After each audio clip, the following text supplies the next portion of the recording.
इधर काम सब लोग मुखातिब हो हमसे, सारे लोग हमसे मुखातिब हो। हाँ, ये होता लास्ट टाइम जो न्यूमेरिकल हुआ था वो वही था W1 W', याद आया?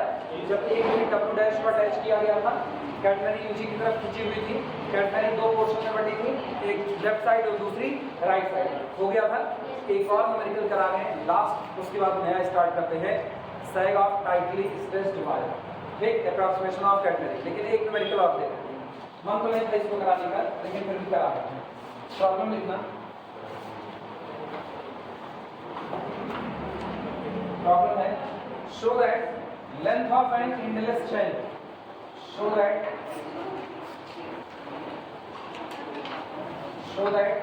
length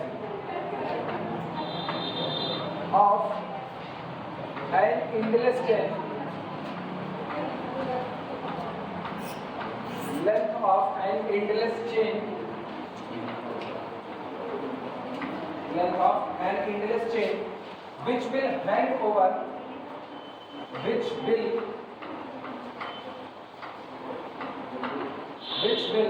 hang over,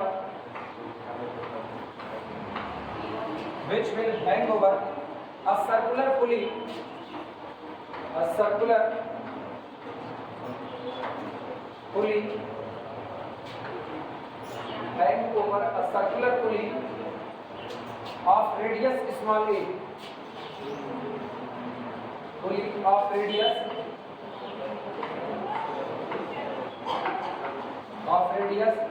small a, so as to be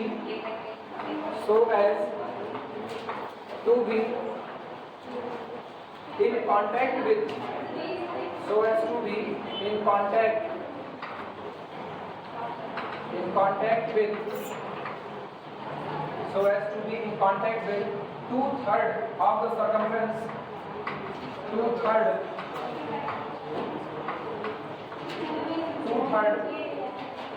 of the circumference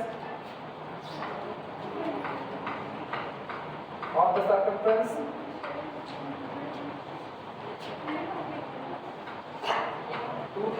circumference of the pulley is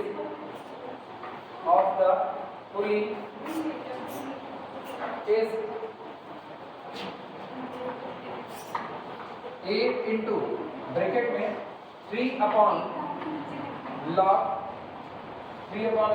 2 plus root 3 2 plus under root 3 plus 4 pi 3। Note करो,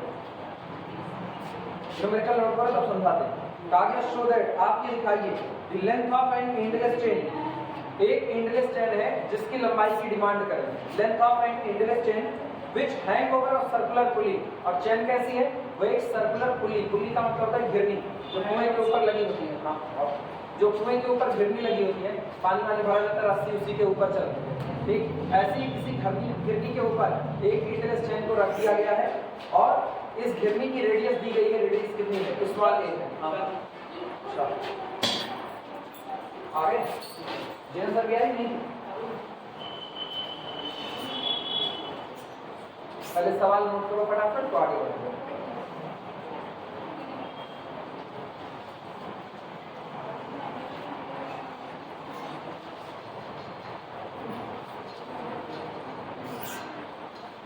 तुम लोग अटेंडेंस चालू कर देना, 100 दिन हो गए अटेंडेंस नहीं चालू करें, प्रैक्टिकल भी होने वाला है तुम लोग का। पिछली बार भी देख लीजिएगा। हाँ, पिछली बार इस बार तुमने मोहल्ला पूरा शिफ्ट कर दिया है। तो 2 ही दिन तो नहीं आए थे। कौन सा? तो दो दिन। अरे कितना काम रहता है घर पे, अब भाई भी नहीं है मेरा कि भाई करवा देगा सुनाना। बहुत काम रहता है, हम तो मानते हैं बहुत काम रहता है घर पे बहुत काम। हम भी अपने घर पे रहते हैं तो मुझको भी बड़ा काम रहता है। घर वाले कहते पता नहीं तुम लोग कुछ नहीं कर रहे थे, बड़ा काम है। बहुत काम रहता है।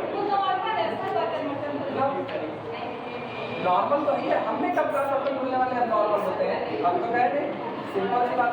बल्कि वो लड़के जरूर नॉर्मल होते हैं जिनके घर में बर्तन वर्तन पड़ा हुआ है और अगर हाथ लगा दिए अरे राम राम राम वाले बर्तन गलत है वो नॉर्मल ना। भैया भी हाथ मना ही है, दुठो हाथ है दुठो गोड़ है ना, तो भैया बर्तन वर्तन धुल सकते हैं। अपना जूठा बर्तन तो बिल्कुल काहे नहीं धुल सकते हैं। लड़कों को ये बात सिखाई जानी चाहिए। हॉस्टल में रहते हैं तो हॉस्टल में रहते हैं तो अपना बनाते खाते हैं भूल लेते हैं, तो घर पे रहते हैं तो नवाब थोड़े हो जाते हैं। सीखना तो पड़ेगा सिंपल सा। और इक्वलिटी क्या है? जेंडर इक्वलिटी और कुछ नहीं, यही होती है जेंडर इक्वलिटी, हर काम बराबरी का ना।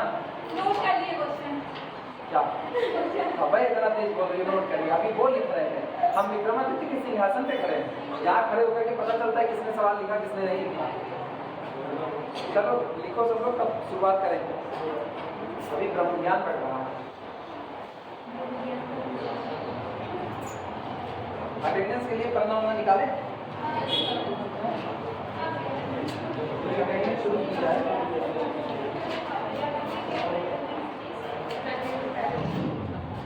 27/2/2023 मेरे पास पढ़ने नहीं है। मैं दूं अपनी कॉपी से? हाँ बिल्कुल चाहिए ना, सही है। कम से मेरा पता ही है। नाम हम लिख के देंगे? कौन सा? हमें दो पहले ही एक तरफ से चलाए ना, पहले में कुछ आप दिमाग में नहीं आएगा।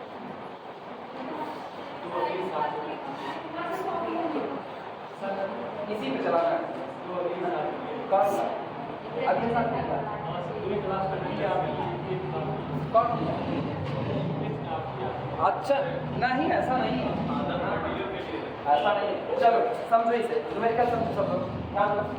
कहा जाते हैं शो दैट, जो शो करना है वो सब बात की बात है, ठीक। पहले इसका सब कुछ देख लेते हैं कि आखिर ये क्या कह रहे हैं।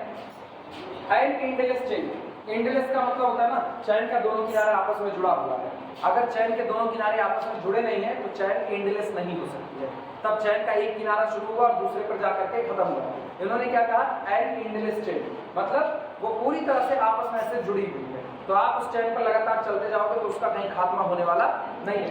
इस तरह से एक इंडलेस चेन है which will hang over, hang over का मतलब लटका दिया जाता है, जो कि लटका दी जाती है a circular pulley of radius small a, एक सर्कुलर घिरनी के ऊपर उसको लटका दिया जाता है। और घिरनी की रेडियस कितनी दे दी जाती है? स्मॉल ए।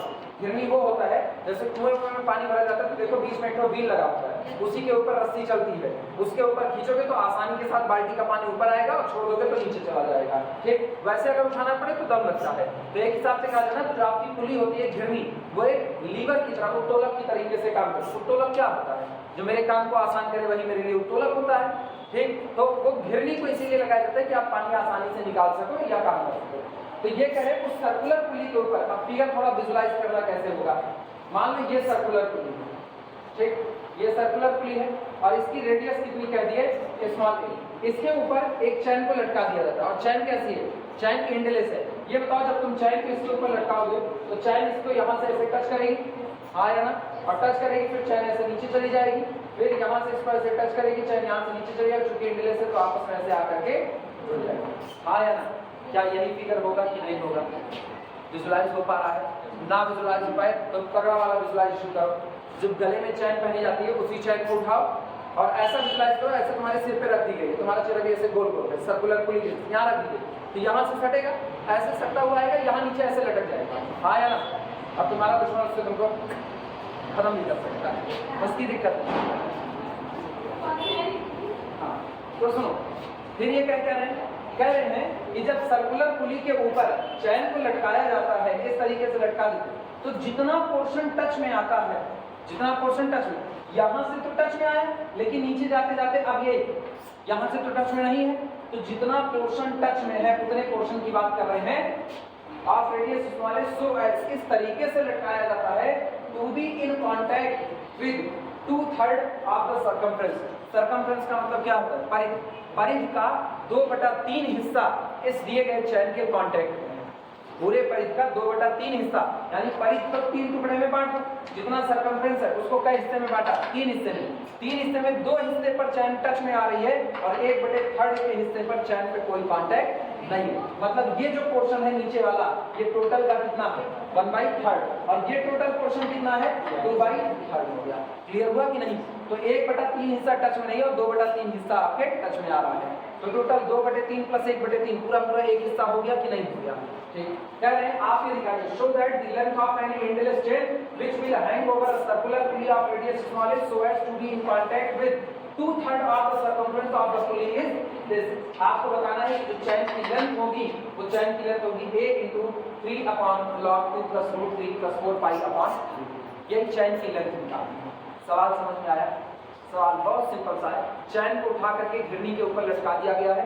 घिरनी के ऊपर चैन को लटकाए हुए घिरनी की जो अपनी रेडियस है वो कितनी है? स्मॉल a है, और चैन का जितना पोर्शन उसके टच में आ रहा है, सरकमफ्रेंस का 2/3 हिस्सा उस चैन के कांटेक्ट में है और 1/3 हिस्सा उसके कांटेक्ट में नहीं है। आपको बताना है ये सारी कहानियां करते हुए चैन की जो लेंथ है वो लेंथ केवल और केवल यहीं से निकल करके आ सकती है। क्लियर हुआ कि नहीं?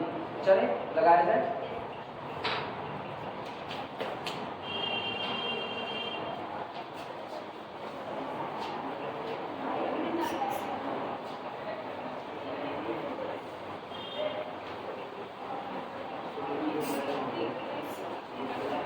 सबसे पहले फिगर बनाते हैं, फिगर बनाने के बाद काम आगे बढ़ाते हैं।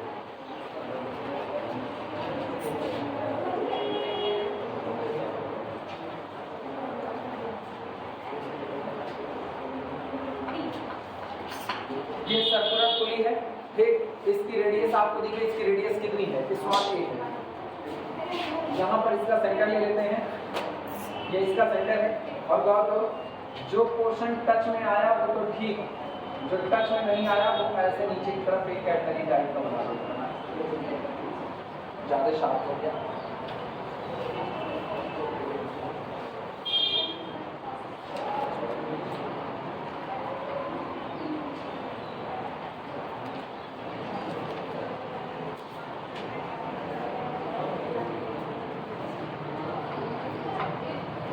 ठीक, ये रहा।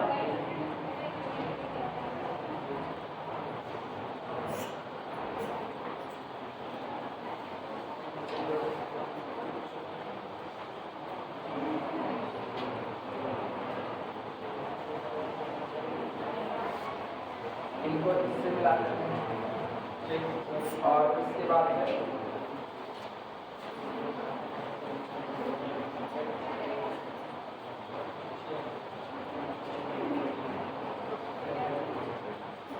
ये हमारा यहाँ पर एक टेंजेंट ड्रॉ कर देते हैं।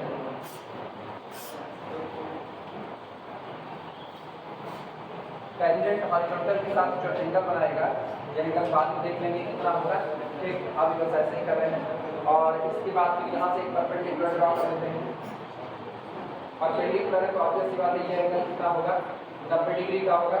नामकरण संस्कार करो, ये पॉइंट कैपिटल ए है, ठीक, इस पॉइंट को हम कहते हैं ये पॉइंट कैपिटल बी है, और ये हमारा पॉइंट कैपिटल ए है, और इतना पोर्शन ऐसे टच में है।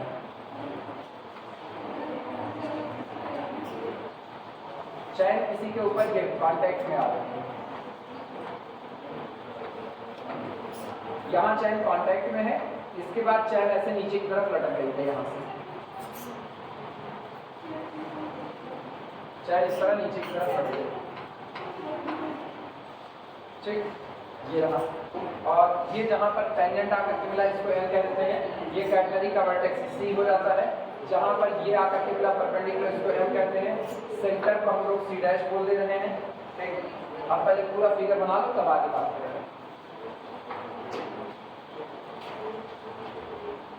इत्मीनान से फिगर बनाओ, कोई जल्दबाजी नहीं।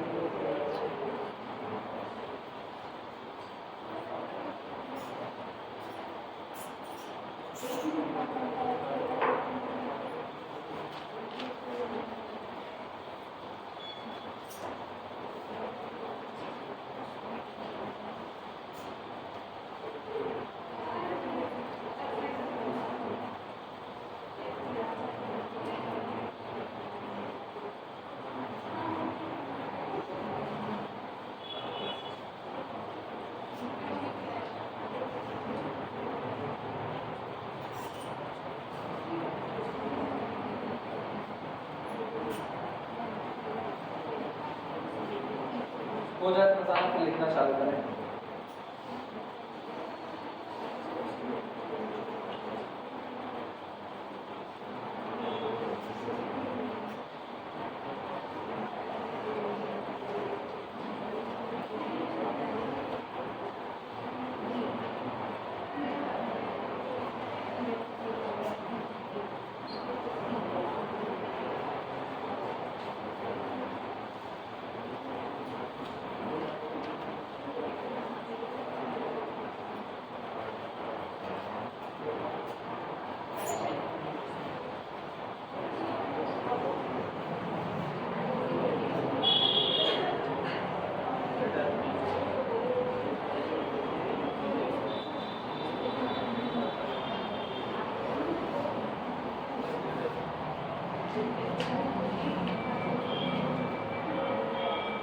बन जाएगा फिगर बन गया। और चलो लिखने की शुरुआत करो। एंगल कितना होगा वो सब बात की बात है, ठीक। अब बस इतने चीजें हमारे कॉन्टेक्ट में, ये जितना पोर्शन कॉन्टेक्ट में 2/3 है, जितना छूट गया है ये 1/3 है। कौन सा ये नहीं, ये m होगा, m है यार, m लिख रहे थे छूट गया, m है। ये a है, ये b है, a से इस पर परपेंडिकुलर जो डाला वो कैपिटल m है। क्लियर बात? फिगर समझ में आया सबको? फिगर में एंगल कितना कितना क्या क्या होगा वो बात की बात है। चलो लिखने की शुरुआत करो। सॉल्यूशन लिखना, सॉल्यूशन लिखो, देखना a k b c a, यही आपकी चैन है। टोटल चैन देखना a k b c a, ये आपकी चैन है।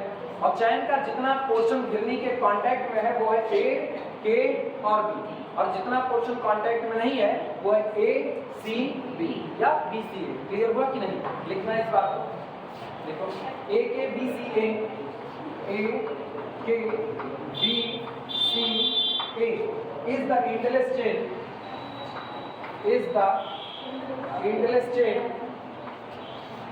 is the endless chain, is the endless chain of which the portion, of which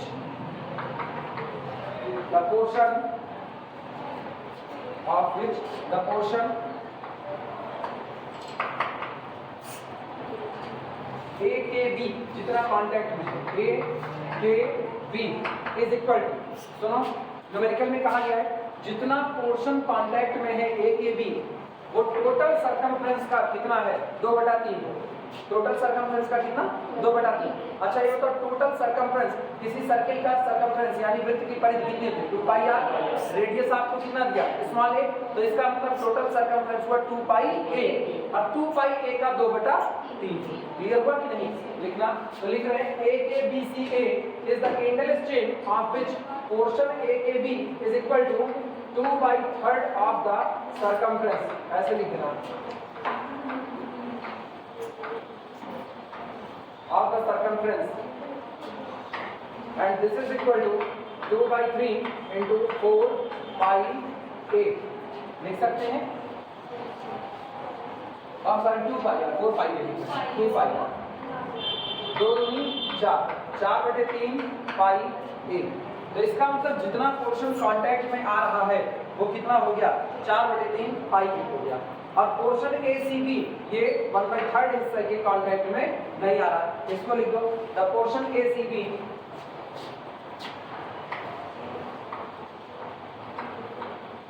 the portion ACB is in the form of is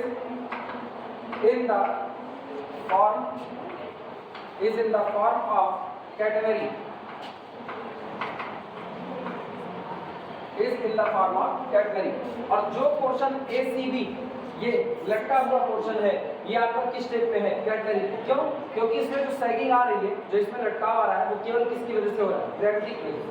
अगर gravity ना होती तो ये लटकती ना, और अगर शेप ग्रेविटी की वजह से बन रहा है तो आप इस बात उसको क्या कहेंगे कैटेनरी कहेंगे। तो आपका पोर्शन ACB जो है यही क्या फॉर्म करता है कैटेनरी फॉर्म करता है। नोट करो,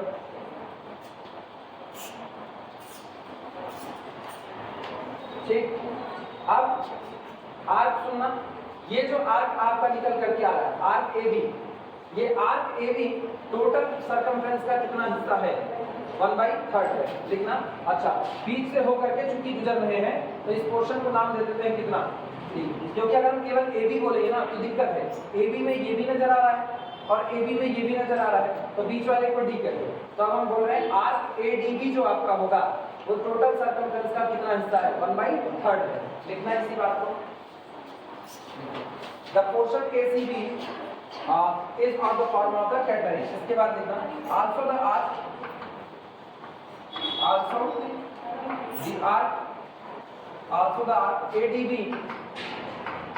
ADB of the circle take with center C dash, with center C dash is equal to वो टुकड़ा जो कौन है ADB है और सर्किल का टुकड़ा है, सर्किल जिसका कि सेंटर कितना है C डैश है, वो कुल सर्कमफ्रेंस का 1/3 है, तो is equal to 1/3 of the circumference of the circumference, 1/3 of the circumference of the circle, circumference of the circle, and this is equal to 1/3. circumference total कितना है 2 pi r into कितना 2 pi a, that is equal to 2/3 pi a.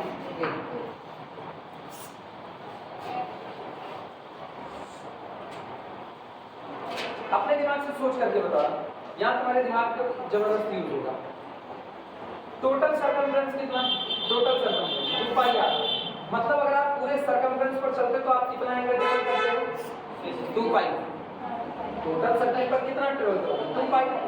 अच्छा 1/3 हिस्सा ऐसा लग गया जो कि कांटेक्ट में नहीं आया, तो अगर तुमसे गौर करना ये पूरा कितना, ये पूरा 2 पाई, ये पूरा कितना 2 पाई, और 2 पाई का ये वाला हिस्सा 2/3 और ये वाला हिस्सा 1/3। तो अगर तुमसे ये वाला एंगल मांग लिया जाए, ये एंगल कितना बताओगे, angle AC dash B is equal to total angle 2 pi का 1/3 आया ना, तो 1/3 ऑफ द कितने का 2 पाई, सहमत हो कि नहीं सहमत, और 1/3 ऑफ 2 पाई कितना होगा 2 पाई का मतलब 360, 360 को 3 से डिवाइड मारो कितना 120, और अगर ये पोर्शन 120 है तो भैया मेरे ये वाला कितना होगा, ये 60 होगा कि नहीं, ये 60 डिग्री होगा। तो आप गौर करना ये वाला एंगल हो गया आपका 60 आया ना। अच्छा एक ट्राइंगल के अंदर जो तीनों एंगल होते हैं उनका सम 180 होता है, तो अगर ये 90 हो गया, ये 60 हो गया, तो पक्की बात ये तुम्हारा 30 होगा कि नहीं होगा, सहमत हो। अच्छा कोई मेरे को ये वाला एंगल बता सकता है, ये वाला एंगल बता सकते हो, ध्यान से सोचो, बता सकते हो कितना, ये वाला एंगल ध्यान से सोचो, बता ले जाओ, और तुमको निकालना है कितना 60 डिग्री, किस बेसिस पर क्या है वो बता दो, मजा आ जाए। साइक्लिक क्वाड्रिलेटरल, हाँ साइक्लिक क्वाड्रिलेटरल, साइक्लिक क्वाड्रिलेटरल, अरे कुछ वो बताओ जो दुनिया को समझ में आ जाए, आसान आसान। 60 अगर बताए तो दुनिया को एक्सेप्ट हो जाए, वो बताओ, बोलो कौन वाली, कौन वाली, ये वाली, ये वाली, हाँ। टेंजेंट वेक्टर पर रेडियस वेक्टर हमेशा कैसा होता है, परपेंडिकुलर होता है, तो परपेंडिकुलर तो ये वाला एंगल कितना हुआ 90 डिग्री का, तुमको भले विजुअलाइज ना हो, लेकिन जो आपका रेडियस वेक्टर होगा वो टेंजेंट लाइन पर कैसा आएगा, परपेंडिकुलर, तो ये एंगल आपका कितना हुआ 90 डिग्री। अगर ये एंगल आपका 90 डिग्री हुआ तो ये बताओ अब इस एंगल को इससे कांटेक्ट में ले आकर के कितना, ये तुम सीखो तो ज्यादा बेहतर है, हम तो लिख ही देंगे। हाँ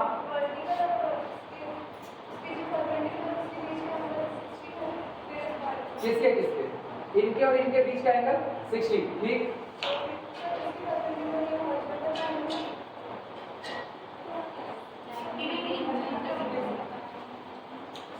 निकालना तुम्ही को,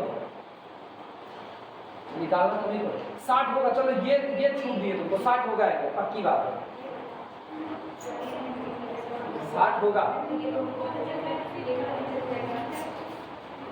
क्योंकि हम लिख देंगे फिर तो समझ लो छापने जैसा हो गया। 12 सवाल लगवाने के बाद अब उम्मीद कर रहे हैं तुम बताओ।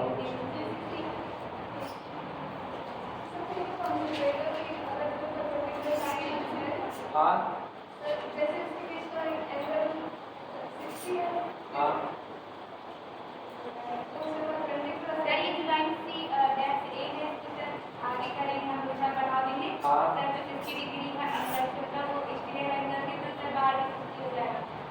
बात क्या हो जाएगा 60 भावनाएं तुम लोगों को बहुत अच्छे से समझ रहे हैं, भावनाएं बहुत अच्छे से समझ रहे हैं, बस खाली तुम लोग एक्सप्लेन थोड़ा और साफ सुथरा कर लो, मजा आता है। बता तो लोग सही दिए 60 है, लेकिन इधर वाले लोग बोल रहे हैं कि 60 है, तो मेरी को शंका इन लोगों के ऊपर है। सोच लो। टाइम दिए भरपूर, वीडियो रोक दे रहे हैं, 2-3 मिनट का टाइम दे रहे, वीडियो रोक रहे हैं।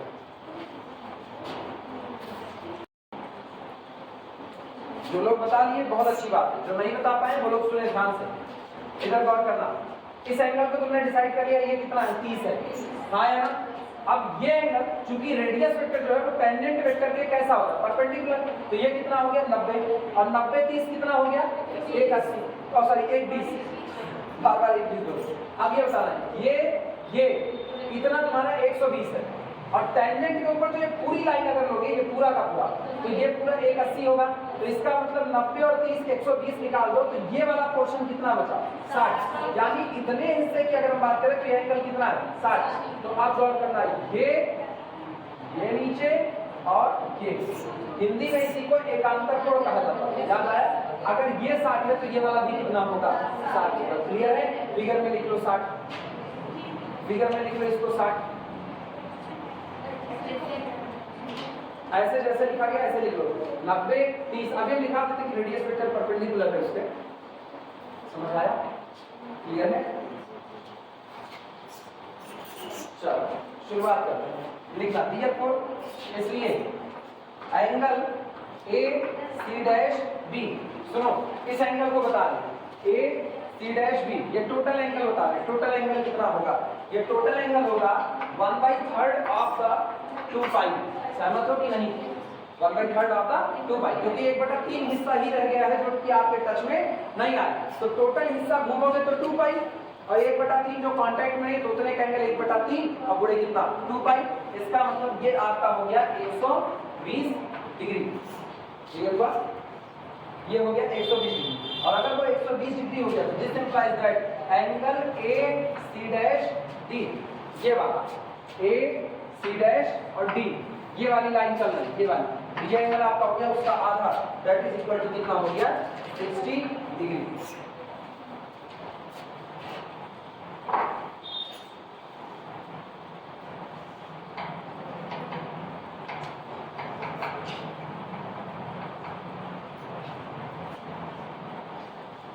अब ये सब लिख लो तो सब मिटाएं, इस एंगल की चर्चा करें, बस काम आगे बढ़ा दें।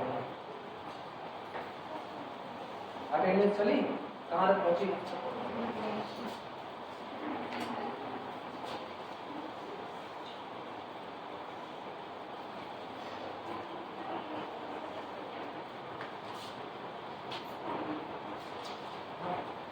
लास्ट ही नहीं है बिल्कुल। चल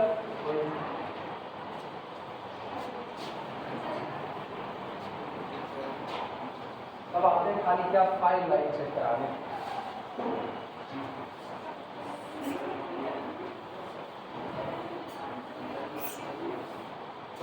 रुक जाओ, आपको बताते हैं। नोट बनाना, आपकी मैथ का प्रैक्टिकल हम ले लेंगे, फिर बताएंगे मेरा क्या होती है। मैथ का प्रैक्टिकल ले ले बस, अभी बहुत सीधे आदमी के जिंदगी में ना छोड़ दिया, हमको मैथ का प्रैक्टिकल मिल जाए ले ले, करना क्या है, अपने को कुछ नहीं करना है, 1 महीना बैठ करके मैटलैब कुछ खोज डालेंगे, 1 महीना प्रैक्टिकल करेंगे, 1 महीने के बाद ना दिमाग में सारा प्रैक्टिकल छप जाएगा, और उसके बाद प्रैक्टिकल मेरे जिम में फिर यही क्लास बैठा के करवाएंगे। फिर ये नहीं है कि एक फाइल बना लो ले करके चले आओगे ना, फिर यही क्लास बैठाएंगे और क्लास लगाएंगे 2 हफ्ते की 2 क्लास प्रैक्टिकल होगा। सीरियस लेते हैं इस बात को ना, इस मजाक को सीरियस में बदला जाए। चलो प्रैक्टिकल, हाँ किस सेमेस्टर में हो भी, तीसरे में हो ना, तीसरे में, हाँ सॉरी चौथे में आ गए ना, 5वां 6वां 2 सेमेस्टर और है, 2 सेमेस्टर प्रैक्टिकल हम लेते हैं, 2 सेमेस्टर। लोग सुधरेंगे नहीं ना, किसी एक को तो अगुवाई करनी पड़ेगी, 2 सेमेस्टर प्रैक्टिकल हम लेते हैं। हाँ थ्योरी बाकी लोग पढ़ाए ना, थ्योरी पढ़वाने के लिए दुनिया में बहुत लोग पैदा हो जाएंगे, थ्योरी बाकी लोग पढ़ाए, प्रैक्टिकल हम लेंगे, और 2 प्रैक्टिकल लेंगे तो फिर देखते हैं प्रैक्टिकल में क्या होता है, फिर चढ़ेगा नंबर ना, फिर लिखवा करके लेकर के आओ सोर्स, जो अभी पा जाते हो ना 92 से लेकर के 93, देने लायक किसी छोड़वे नहीं करेंगे, 92 से 93 देने लायक छोड़वे नहीं करेंगे, क्यों, वही बाइबल रूम में बैठाएंगे, वही बाइबल रूम में 10 सवाल ना, 10 सवाल तुम्हारा अपना रिकॉर्ड तुम्हारे सामने, और खुदे कह देंगे लो शीट नंबर चढ़ाओ अपने आप, तो चढ़ा लो। किसी को बर्बाद करना हो तो सिंपल सा एक काम करो, बस उसका नंबर उसी से चढ़ाओ, बेचारा ना दे ही नहीं पाएगा अपना नंबर खुद को। क्यों? पता है ना 5 के 5 सवाल उसके गलत है। अभी क्या, अभी वो दया धर्म में आता है। दया धर्म में होता है ना, सर देख लीजिएगा, सर देख लीजिएगा, तो सर नंबर चढ़ा दिए, सर देख लिए, चलो ठीक है, 5 के 5 सवाल गलत, क्या तो बेटा नंबर चढ़ा लो, तुम जितना मन के उतना चढ़ा लो। तो चढ़ाए कितना? 100 नंबर का है, 100 नंबर में से वो 100 नंबर चढ़ाएगा, बस उसका ना परमुटेशन हो जाएगा। परमुटेशन में और क्या, व्यवस्थाओं का ख्याल रखो, जीरो कहा जाएगा, वन कहा जाएगा, व्यवस्थाओं का जबरदस्त ख्याल रखो, आपकी कॉम्बिनेशन बनेगी फैक्टोरियल 3। चल लिखना। हाँ सुनो, एंगल की बात करो, लास्ट लाइन कौन सी लिखी गई? एंगल AC' निकाल लिए, आगे लिखा therefore, इसलिए if यदि AN, therefore if AN, ये इधर देखना, AN को हम टेंजेंट मान लें। AN टेंजेंट है किस पर? कैपिटल A पॉइंट पर। कैपिटल A पॉइंट कौन सा है? वो पॉइंट जहां आखिरी बार चेन घिरनी के संपर्क में आ रही है, उसके बाद से चेन लटकना शुरू करके कैटनरी बनाना शुरू कर देगी। लिखना if AN be the tangent, if AN be the tangent, if AM be the tangent to the catenary,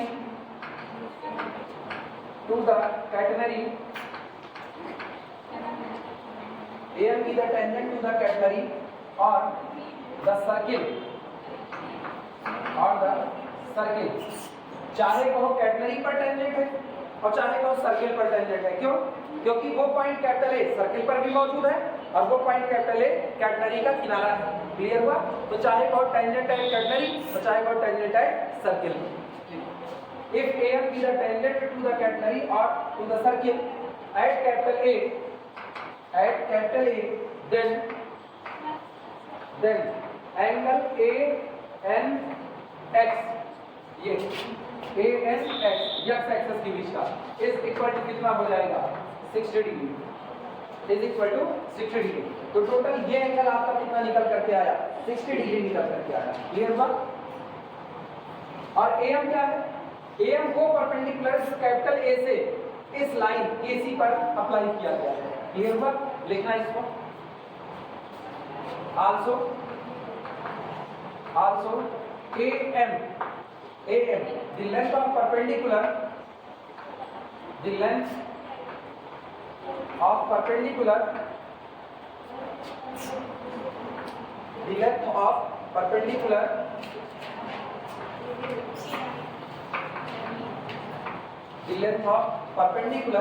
from capital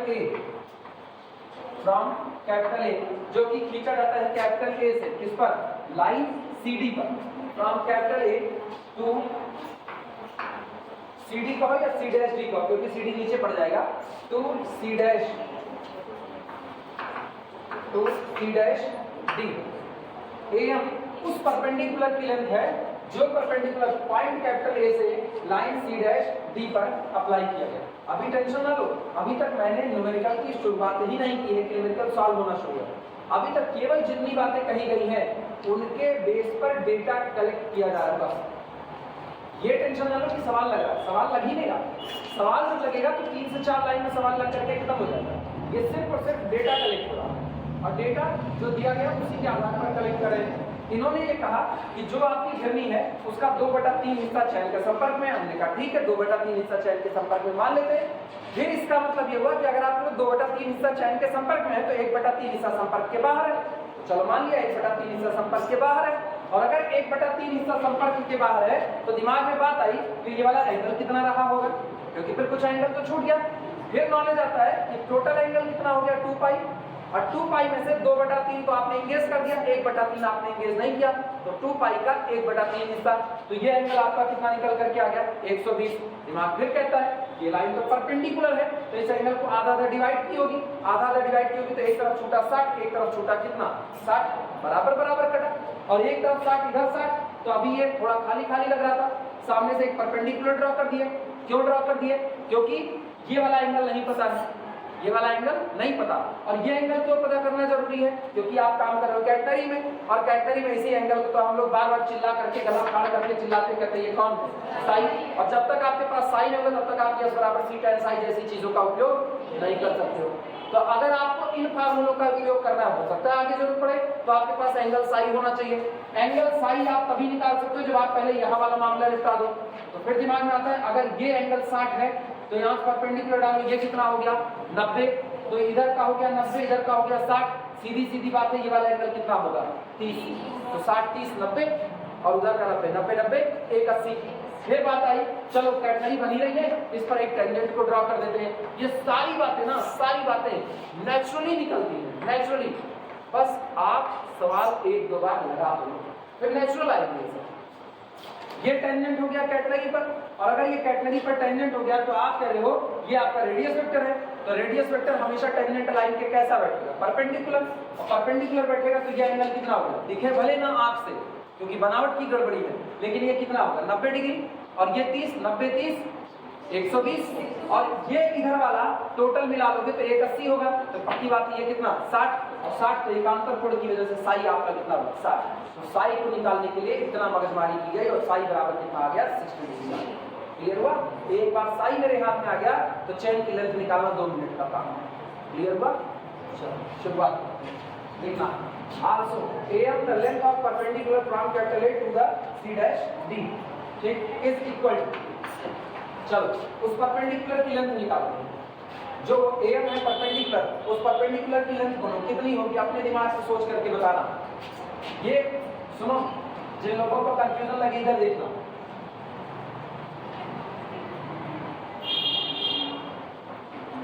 जो परपेंडिकुलर है यहाँ 90 है, ये 90 हुआ, ठीक, ये वाला एंगल कितना है 60, ये 90 90 किस पर है M पर है, और जहां से परपेंडिकुलर ड्रॉ किया वो कौन है कैपिटल A है, तो ये कौन हो गया A, ये कौन हो गया C डैश पर आना एंगल कितना हो गया 60 डिग्री, ये कितना हो गया 30 डिग्री, आया ना, और रेडियस कौन है AC डैश, तो AC डैश आपकी रेडियस कितनी हो गई A।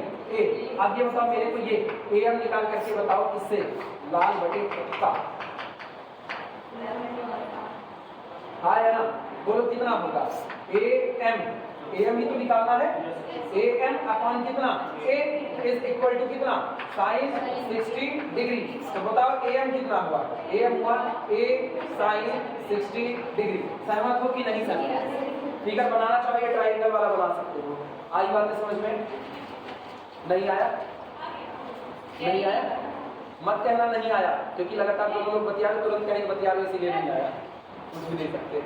अब बताओ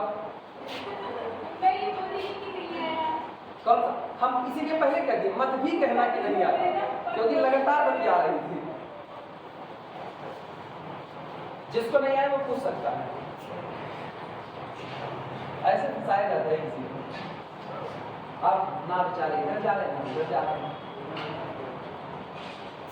सुनो, जिनको नहीं आया आप बतियाना ना, इधर सुनो, ये ट्रायंगल नजर आ रहा है, इस ट्रायंगल को बाहर निकाल करके वापस बना रहे हैं। दिमाग में बात आई, ये वाला एंगल 90 है, 90 किस पर है M पर, तो इस एंगल को 90 कहा और इसके नीचे क्या लिख दिया M। पहले तो बनाना सीखो ना, ये केक का टुकड़ा है, इसको यहाँ से काट करके निकालोगे तो कैसे रोटेट कराओगे, ये तो सीखना पड़ेगा ना, रोटेट कैसे कराओगे, क्योंकि गलत रोटेट करा दिए सब तबाही मचा देगा।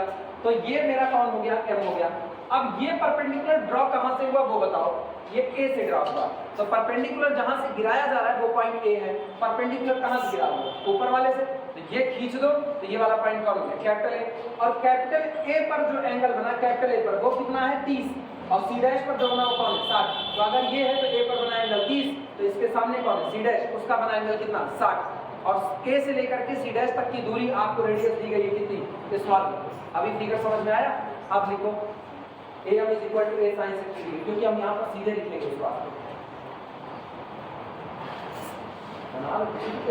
बाद में लिखते कहाँ से, नहीं आया? नहीं है फिर बताएं, सब फिर से शुरू करेंगे।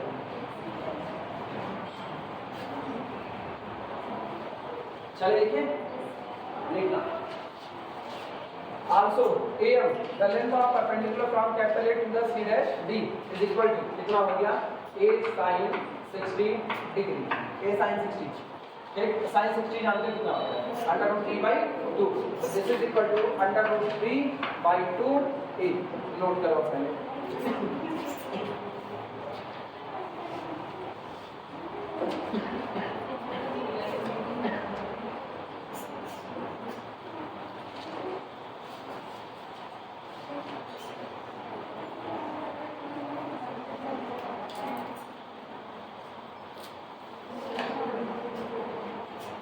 अब AM तुमको फायदा कहाँ देगा वो सुनो, लिख चुके? AM का फायदा सुनो। अगर तुम AM पर निगाह डालो, पूरे फिगर को ना ब्रेक कर रहे हैं, पूरे फिगर को ब्रेक कर रहे हैं, ध्यान देना, ये पूरा फिगर एक्चुअल में ये है।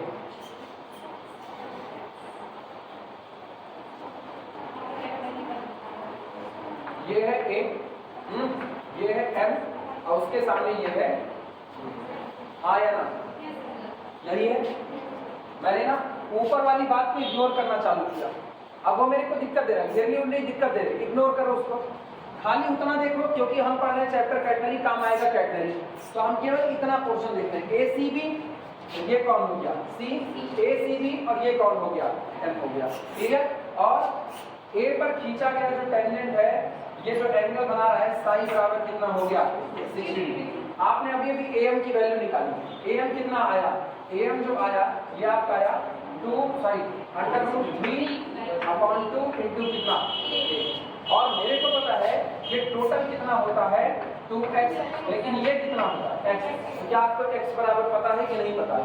और अगर आपको x बराबर पता है तो फार्मूला होता है x बराबर c log 6i plus tan psi, आया ना।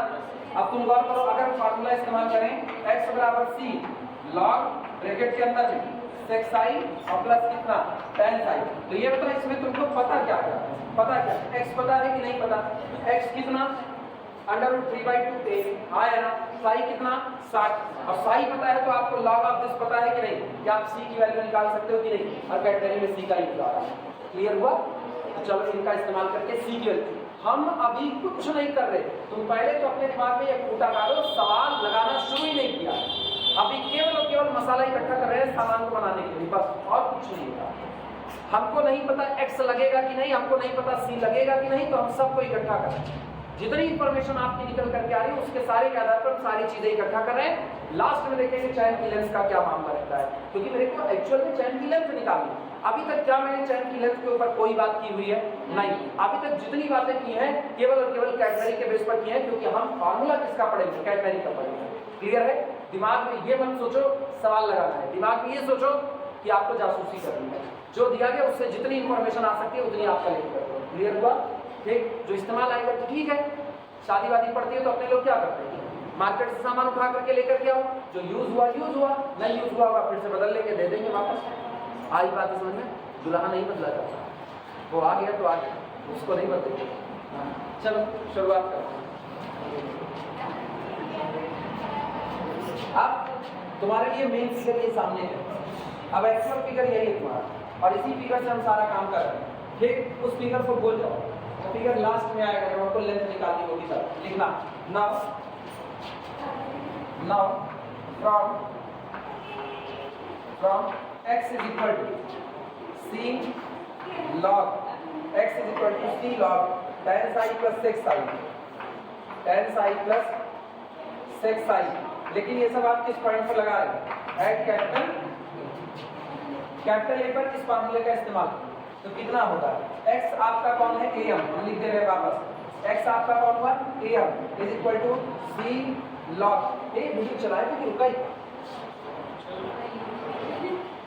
हाँ नहीं तुम लोग बस पूछने के चक्कर में चल तो रहा है यार, मेरे को सडनली ख्याल आया, c log tan 16 plus 660 degree, ठीक, दिस implies that इसकी वैल्यू कितनी आएगी, am कहाँ गया, √3/2 इंटू कितना a is equal to c, और उसके बाद फिर log, ये बताओ tan 60 √3 √3, ठीक, और प्लस 6 2, वो 2 रहेगा, भाई 1/cos 60 कितना, 1/2,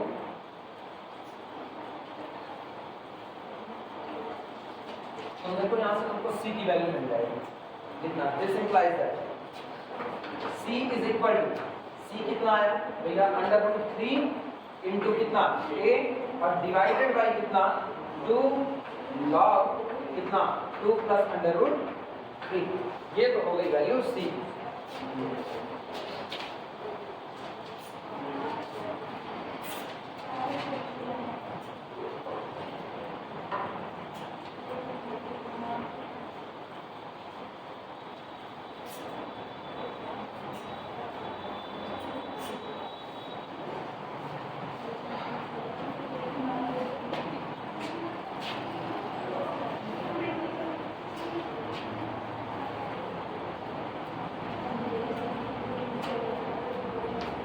अब दिमाग दौड़ाना, यहाँ से अब हमारे लेंथ निकालने की तरफ, अब हमारे लेंथ निकालने। ये बताओ ऊपर जो संपर्क में आया वो आपको बताया ऑलरेडी। ऊपर कह रहा है टोटल सर्कमफ्रेंस है 2 पाई ए, टोटल सर्कमफ्रेंस 2 पाई, उसका 2/3 आपने यूज किया हुआ है। तो ऊपर जो लंबाई है वो सर्कमफ्रेंस 2 पाई ए का 2/3 है, वो तो पता है आपको, उसमें दिक्कत नहीं। क्या नहीं पता है? जो नहीं पता है वो बस यही नहीं पता है कि कितना ये लटका हुआ है, ACB कितना है, ACB कितना है। अगर तुम इस पूरे हिस्से को देखो, इसको अगर तुम आर्क CA कहोगे, आर्क AC या आर्क CA, तो ये बताओ टोटल ACB इस आर्क AC का 2 गुना होगा कि नहीं होगा? हाँ या ना? अगर हम बात करें कि ACB जो ये आपकी चैन लटकी हुई है, इसी की लंबाई आपको निकालनी है, क्योंकि इसकी लंबाई मिल गई तो जितना पोर्शन कांटेक्ट में है उसमें जोड़ देंगे, टोटल चैन की लंबाई मिल जाएगी अपने को। तो अब मेरा सारा दारोमदार होगा इस लेंथ को निकालना, ACB कितना है, ACB कितना है। लेकिन ACB बाद की बात है, पहले तो नजर में कौन आएगा? AC, क्योंकि कैटनरी 2 टुकड़े में बटी पड़ी है और दोनों टुकड़े कैसे इक्वल है, तो जितना AC होगा उतना BC होगा। हाँ या ना? तो इसका मतलब है कि ACB is equal to 2 times of the AC। सही बात नहीं? अच्छा, अब गौर करना, जो आपका AC है वो कैटनरी का पोर्शन है और मेरे को पता है कैटनरी के पोर्शन में लेंथ कैसे मानी जाती है, स्मॉल s, और यस बराबर c tan psi अपने हाथ में पड़ा हुआ है। हाँ या ना? तो क्या यस बराबर c tan psi में आपको c की जरूरत पड़ी कि नहीं पड़ी? और एक बार अगर आपको यस बराबर c tan psi से ये वाला यस मिल गया तो इसका 2 गुना करके ACB मिल जाएगा कि नहीं मिल जाएगा? खुला दिमाग कि नहीं खुला? ये होता है सामान्य का इस्तेमाल करना। चले अब लिखा जाए।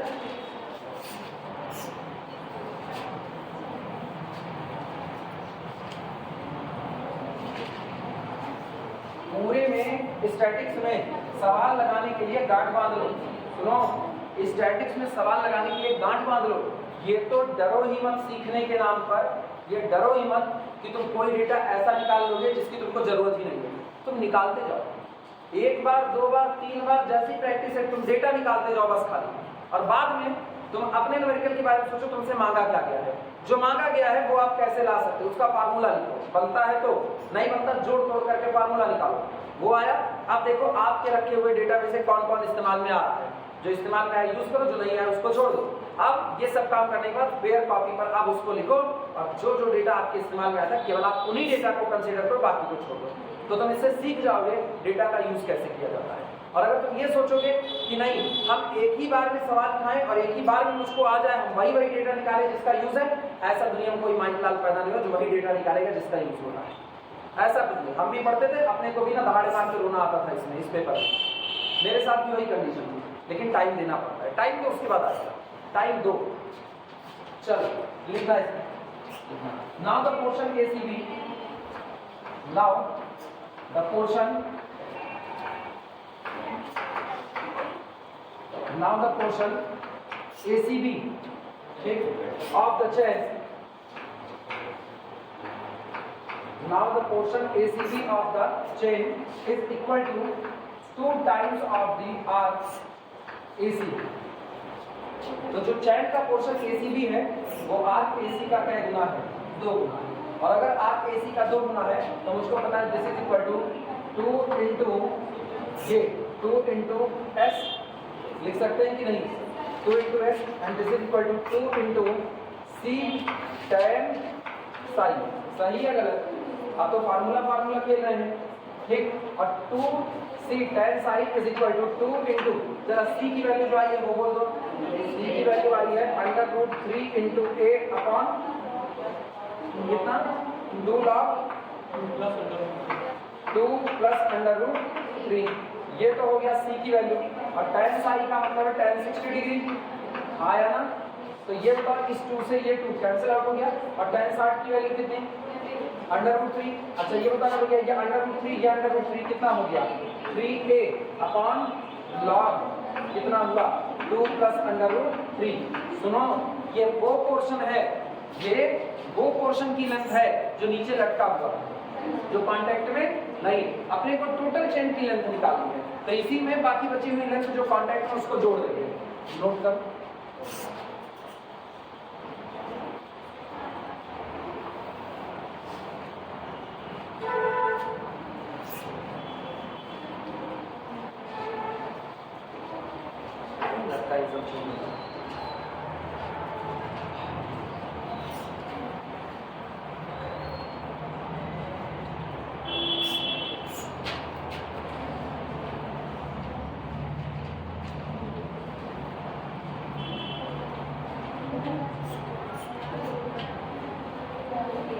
हो जाता बताना।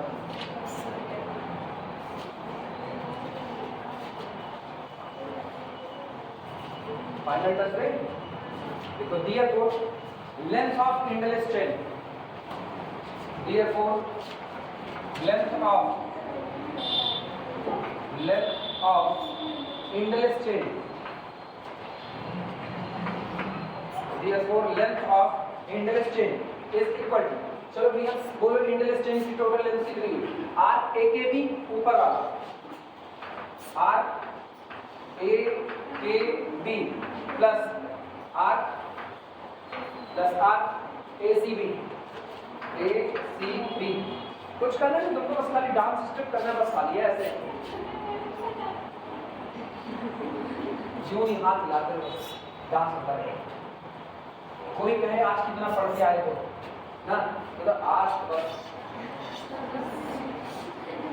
सीधे डांस स्टेप इसको बताओ।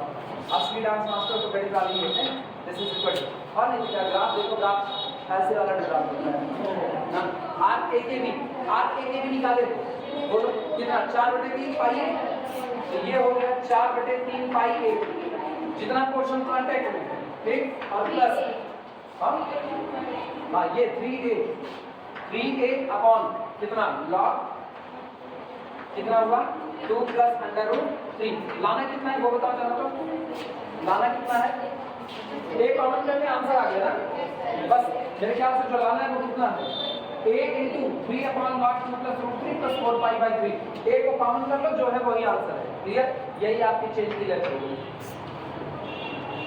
अच्छा सवाल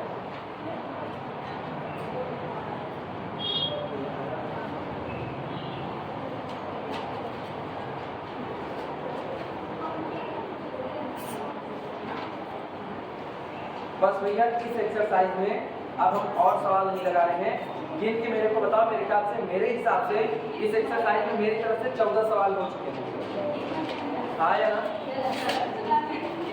टोटल 21 की एक्सरसाइज है तुम्हारी हाँ या ना किताब जिनके पास है वो लोग चेक करें 21 की एक्सरसाइज है ठीक हमने कितने करा दिए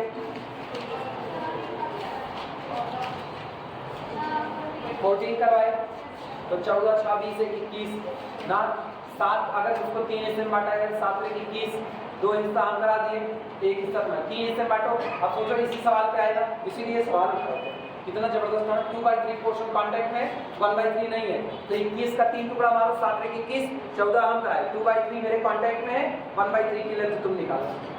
आई बात समझ इसको कहते हैं गणित वाले का दिमाग ऐसे अपनी तारीफ कर लीजिए दुनिया तो कहती गणित वाले आधे पागल होते हैं अपनी तारीफ खुद कर ली जाए।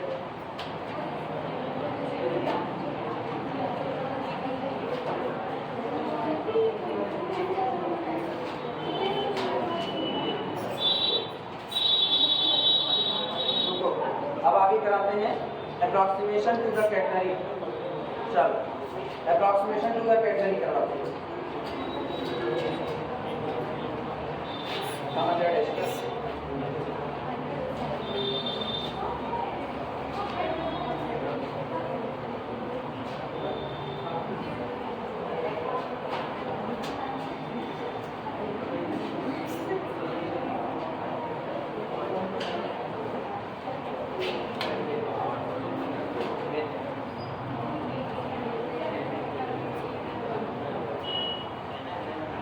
अच्छा एक चीज़ देखिए, मैं पहले मेरी क्लास लगती थी तो जब एक क्लास थी तो कंडोलेंस हुआ करता था ना, अभी मेरी क्लास लग रही है 2 हो गई है, तो अभी कंडोलेंस मनुष्यत खाली छूटी है, बस कंडोलेंस नहीं हो रहा है, लेकिन रोज कोई ना कोई फंक्शन लगा रहता है।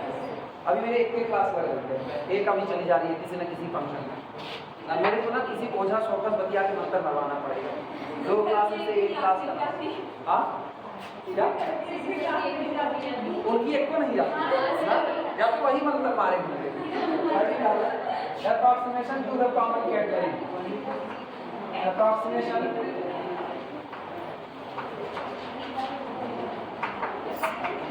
हम पक्का बता रहे हैं, अगर उनकी क्लास पे हम शिफ्ट हो जाए, अपनी वाली उनको दे देना, उधर छुट्टी जाने लगी। Approximation to the common category,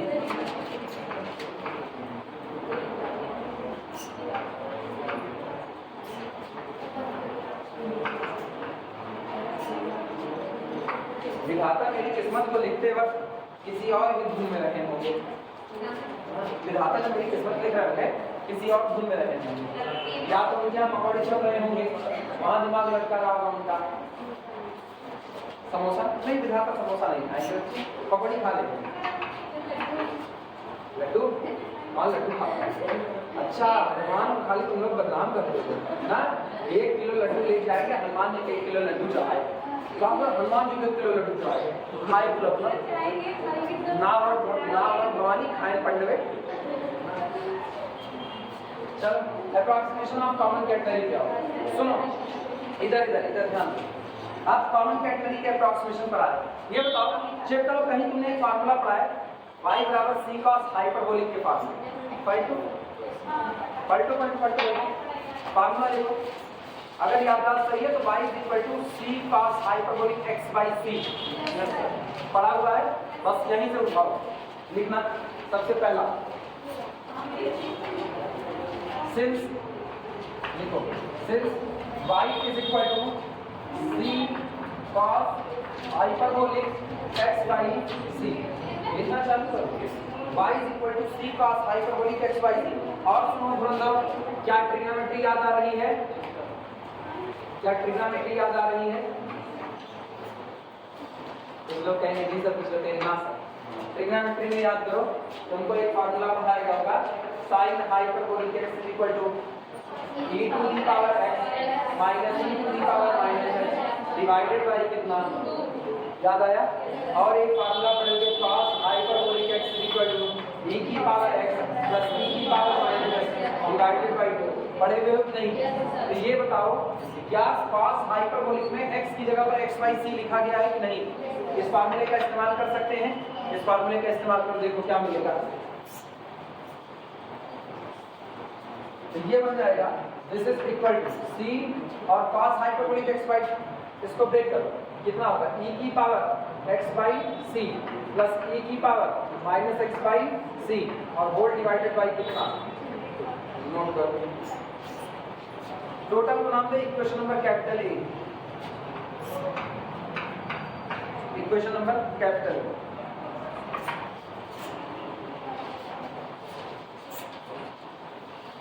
आप सुनो, ये जो चैप्टर चल रहा है ना, ये टाइटली स्ट्रेस्ड वायर पर चल रहा है। पूरा चैप्टर किस पर? Tightly stressed wire. जब आप तार को खूब ज्यादा खींच दोगे, ध्यान से सुनना, जब आप तार को खूब ज्यादा खींच दोगे, 2 चीजें तुरंत इंक्रीज कर जाएंगी, एक स्पैन बढ़ जाएगा, आया।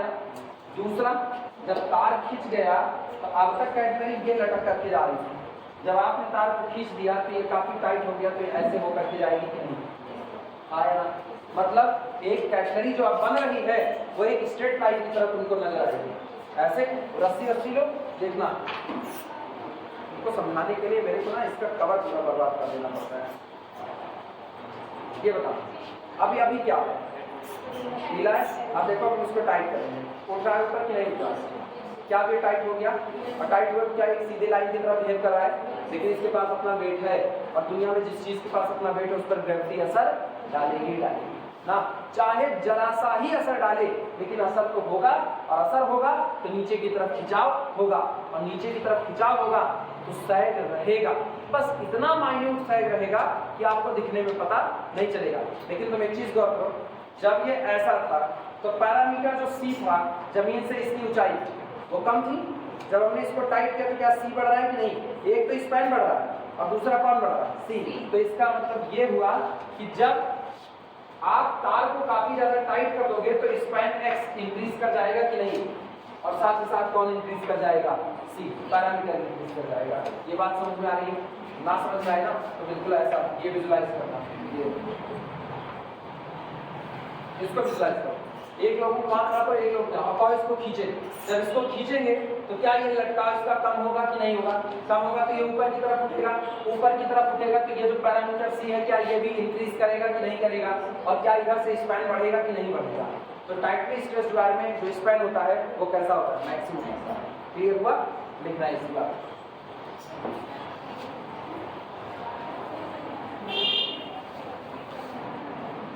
लिखना। If x be large, लिखो, if x be large, if x be large, अगर x काफी बड़ा हो तो this implies that e to the power, खोपड़ी चलाना, खोपड़ी, एक होता है e की पावर x, मतलब e की पावर पॉजिटिव। आप कह रहे हो कि x काफी बड़ा है, जितना x बड़ा होगा माइनस x उतना छोटा होगा कि नहीं होगा? सहमत हो कि नहीं सहमत? नहीं सहमत ना? सहमत कैसे हो? सुनो, ये 2 है, ये 3 है, ये 4, ये लोग x है, आए ना? ये लोग x है। ये बताना, आपकी जेब में 2 रुपया है, आपकी जेब में 2 रुपया, माइनस x का मतलब है आपके ऊपर 2 रुपए का कर्ज है, सही या गलत? ठीक, आपकी सुनना, आपके पास 3 रुपया है तो -3 का मतलब आपके पास 3 रुपए का खर्च है। ऊपर अमीरी बढ़ रही है, ऊपर अमीरी बढ़ रही है, नेगेटिव में आप उतने ज्यादा गरीब होते जा रहे हो कि नहीं? अमीरी को इंक्रीज करना मानो और गरीबी को डिक्रीज करना मानो। तो आपकी जेब में 4 रुपया हुआ तो -4 का मतलब आपके ऊपर क्या रुपए की कर्जदारी हुई? 4 रुपए की। तो जितना x इंक्रीज करेगा -x उतना डिक्रीज करेगा। हाँ या ना? रियल नंबर की लाइन विजुलाइज हो रही है। रियल नंबर की लाइन पर पॉजिटिव x जितना दूर जाएगा नेगेटिव x उतना नीचे गिरेगा कि नहीं, और नीचे चीजें कम होती जाती हैं। समझ में आई बात कि नहीं? अच्छा, अब गौर करना, e की पावर 2, e की पावर 3, e की पावर 4, e की पावर 5, कौन सबसे बड़ा होगा? कौन सबसे बड़ा होगा? e की पावर 5। e की पावर 5 एक्सपोनेंशियल फंक्शन है, जितना आप पावर बढ़ाओगे उतना तेजी से ग्रोथ करेगा। हाँ या ना? तो ये बताओ, जब x लार्ज होगा, जब x लार्ज होगा तो e की पावर -x स्मॉल डिक्रीज होगा। हाँ या ना? ग्राफ अगर देखोगे ना तो e की पावर x का ग्राफ ये चलता है और e की पावर -x का ग्राफ ये गिरता है, उतने तेजी से डाउन आता है। जरा इसको नीचे करो तो 1/e की पावर x बन गया कि नहीं बन गया? नीचे करने पर, और अपने को पता है e की पावर x वेरी लार्ज है और e की पावर x वेरी लार्ज है तो 1/e की पावर x वेरी स्मॉल होगा। क्लियर है कि नहीं क्लियर? इसी बात की चर्चा है।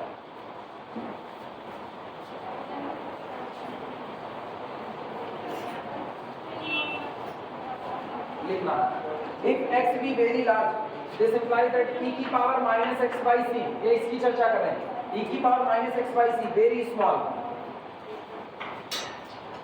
very small। अगर x लार्ज होगा तो e की पावर -x/c वेरी स्मॉल होगा, और अगर वो वेरी स्मॉल होगा एंड then above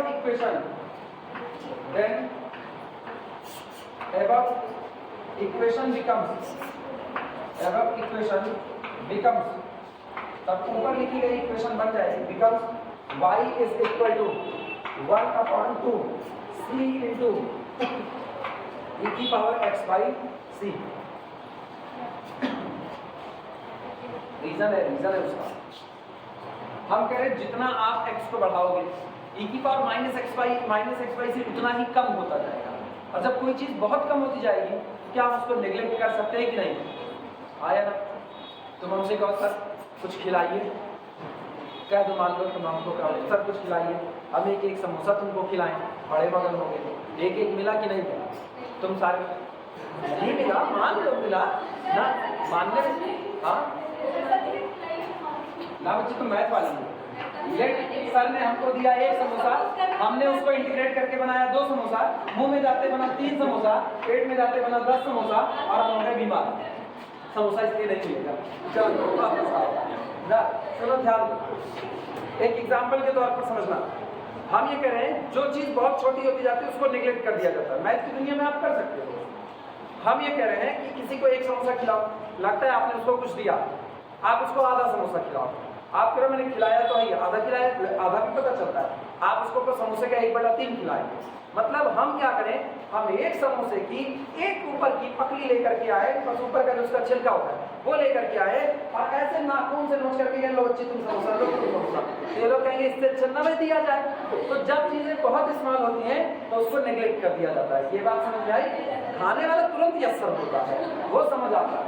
तो इसका मतलब जब x वेरी लार्ज होगा तो e की पावर -x/c वेरी स्मॉल होगा, और अगर ये वेरी स्मॉल होगा तो इसके होने ना होने से मेरे को कोई फर्क पड़ने वाला नहीं। हम उसको क्या किए, नेग्लेक्ट। और अगर मैंने इसको नेग्लेक्ट किया तो केवल मेरे पास बचा c e की पावर x/c अपॉन कितना, तो ऊपर वाला इक्वेशन चेंज हो गया कि नहीं चेंज हो गया? क्लियर हुआ? लिखना इसी बात ब्रैकेट में लिखना, नेग्लेक्ट e की पावर -x/c, e की पावर -x/c को नेग्लेक्ट करने पर। क्लियर हुआ?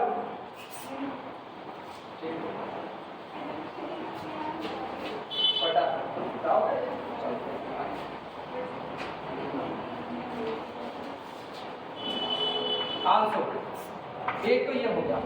ऊपर का इक्वेशन कितना बना, y इसको ऐसे घेरा मार दो, कल को काम आएगा, कल काम आएगा। y ½ c e⁻x/c। क्लियर हुआ? अब सुनो, इसके आगे और कुछ नहीं चलेगा। एक अप्रॉक्सीमेशन और 2 अप्रॉक्सीमेशन करवाना है। एक ये हुआ, एक और बचा सेकंड करके उसको करवाएंगे, लेकिन अभी नहीं करवाएंगे, अगले वाले टर्म तक, क्योंकि अभी उठाएंगे तो अभी टाइम खींचेगा वो अच्छा खासा। ठीक, इसी पर रोक दो इसका। मतलब आप ये मान के चलना, कल को जब टाइटली स्ट्रेस्ड वायर होगा तो टाइटली स्ट्रेस्ड वायर में स्पैन बहुत ज्यादा होगा। तो जिस दिन y की चर्चा होगी अपने लोग y = 1/2 c e⁻x/c फॉर्मूला इस्तेमाल कर सकते हैं। क्लियर हुआ कि नहीं? पहला अप्रॉक्सीमेशन यही है, इसी पर इसको देखो।